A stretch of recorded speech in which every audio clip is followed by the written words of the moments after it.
कृष्णम वंदे जगद्गुरुम। जीवन सुरताल से राजेंद्र अग्रवाल आप सभी का स्वागत करता है।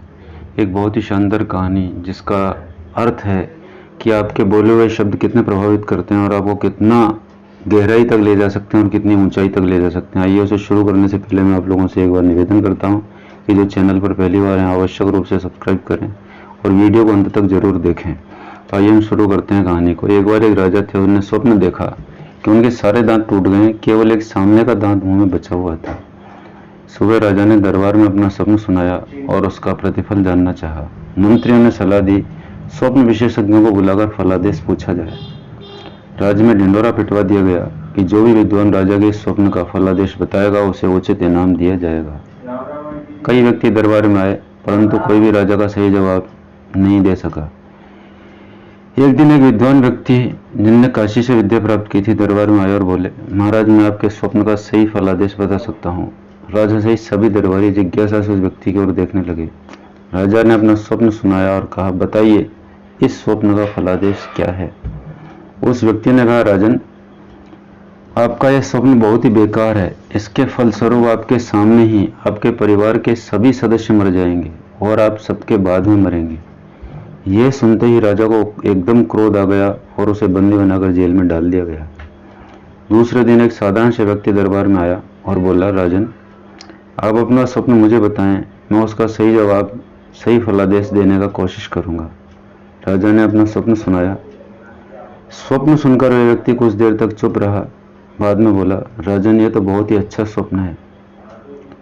हम सभी प्रजाजन बहुत ही खुश नसीब हैं कि ईश्वर की हम पर विशेष कृपा है। अब जैसे धर्मात्मा पुण्यात्मा और प्रजापालक राजा को दीर्घायु दी है। राजन आपके परिवार में आपकी आयु सबसे लंबी होगी।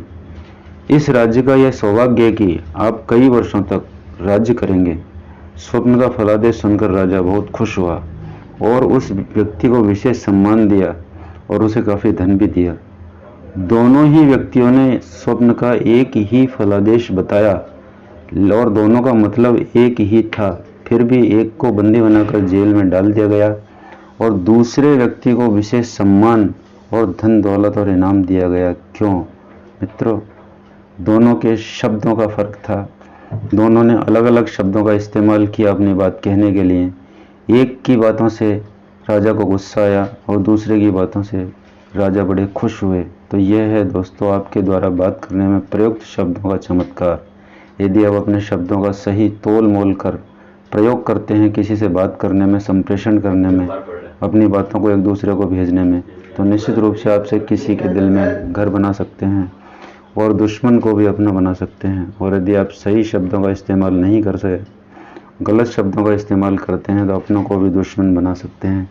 तो दोस्तों शब्दों का सही इस्तेमाल करें जिससे आपकी एक अच्छी और शानदार छवि लोगों के दिल में बन सके और आप अच्छे लोगों में शामिल हो सके। लोग आपके पास आकर बार बार बैठेंगे, निश्चित रूप से आपकी बात को सुनेंगे। दोस्तों वीडियो निश्चित रूप से पसंद आया होगा। ऐसी बातें और भी आगे होती रहेंगी। अपने साथियों को शेयर करें, लाइक करें और सब्सक्राइब भी करें। नमस्कार, धन्यवाद।